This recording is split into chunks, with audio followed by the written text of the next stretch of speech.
Alex Newman, who is a journalist and also going to be joining our Torch team, I believe. He is a journalist and just a really, really good reporter and journalist and investigative kind of guy. He runs Liberty Sentinel Media. He was out at the COP30 climate summit, week before last. I just never got a chance to go out to him. And I just wanted to hear the recap of what actually happened at the climate summit, because we didn't go, which I'm thrilled about. And of course, China's just really looking good. Are they? They're building one coal plant a week. Are they really leading the world in this? What a bunch of dopes. But he was there. And as we look at things, are we getting better or worse or about the same, Alex? What's actually happening with the climate change stuff? Well, thank you very much for having me, Glenn. It's great to be here. And I've been covering these for 15 years now. I've been going the ones they did in Copenhagen. I've been covering these for New American Magazine. And this one was very interesting because we've got Trump in the White House. And, of course, he actually boycotted the summit. We reached out to the State Department. They told us they deliberately chose not to send anybody. So there was no U.S. delegation for the first time in 30 years of these. And that made for a very interesting situation. Yeah, and a lot of Americans thought that was great, hooray, and a lot of the climate skeptics also thought so. But some of the globalists at the UN conference also said, hey, this is a great opportunity because the United States is still involved in the UN Framework Convention on Climate Change, but they're not here to obstruct passage of an ambitious deal. So let's do some great stuff, and then when Trump is gone in 3.5 years, we'll impose that on Americans. So obviously Trump card, you could get us out of the UNFCCC. But as of now, they passed a pretty interesting agreement, Glenn. It included mention of a carbon budget. They claim that 4/5 of the CO2 that humans can be allowed to emit has already been emitted. And, of course, the United States and the West, most of that. True story. So India and China get to do the rest, essentially. They passed really a lot of the side agreements. A big group, including a bunch of U.S. allies, passed an agreement on information integrity where they said we need to censor the internet and censor people who don't agree with us. Pretty remarkable. Brazil and the European Union passed, they created this new system to integrate the carbon markets of the world. And they were very enthusiastic about that. They got in the main agreement a bunch of new metrics and tools for analytics, basically tools for future enforcement of these climate decrees.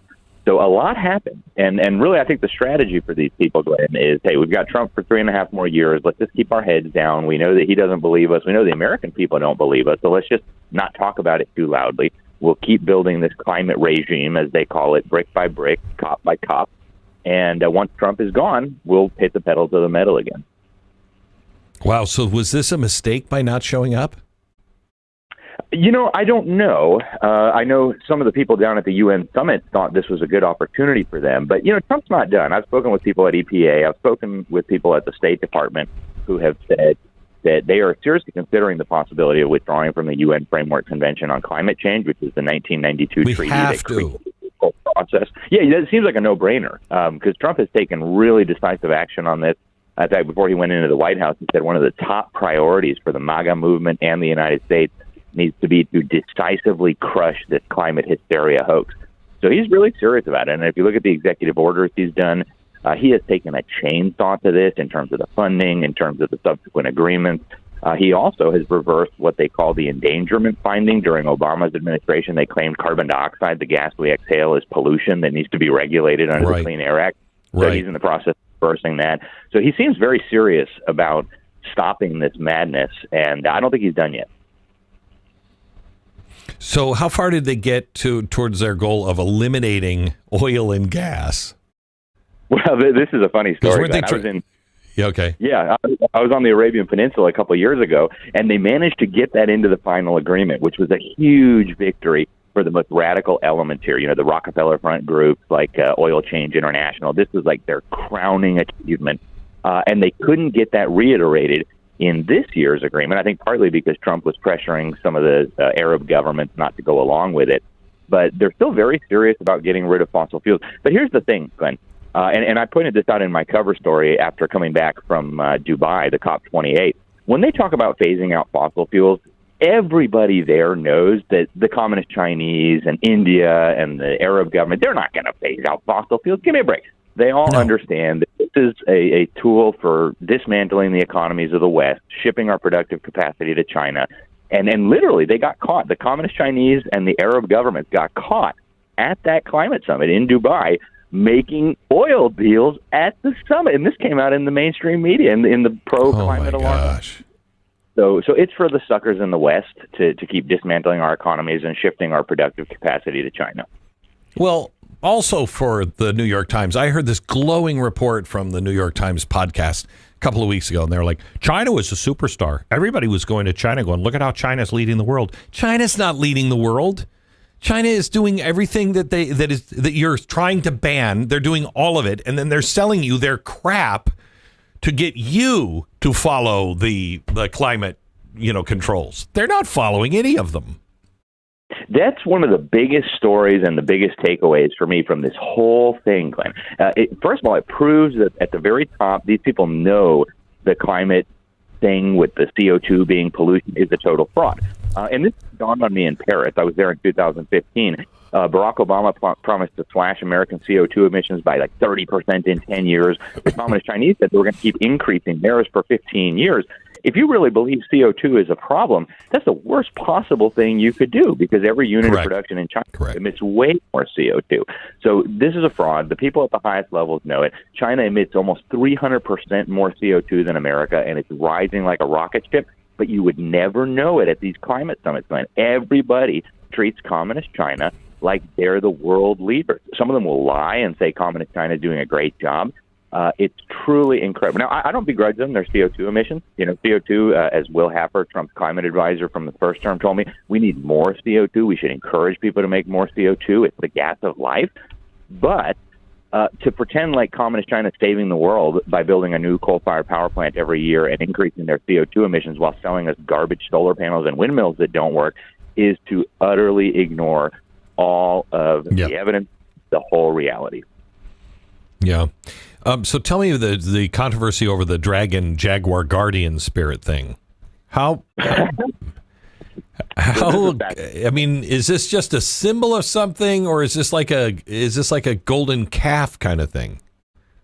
Well, for me, it was a perfect representation of the spiritual reality of these. And I've gone with a lot of people who work for me, other journalists, and I'm not the only one who notices the really dark feeling when you get into these things. It's like, spiritual oppression. And so this year, the CCP unveils this gift. They call it a gift to the people of Brazil. It's supposed to be the official Dragon-Jaguar guardian spirit of the COP30. And I encourage people to look at this image. I mean, if you're hearing us on the radio, you're not going to be able to see it. But you can go to my X account, Alex Newman _JOU. We're going to put it on the cover of the magazine. It's a big, giant leopard dragon jaguar thing with big devil horns sticking out the top, holding the whole world in its hands with COP30 emblazoned across the front. And for the Brazilian people, Brazil is a Catholic country. They're famous, of course, for the Christ the Redeemer statue on Mount Corcovado overlooking Rio, which is their capital.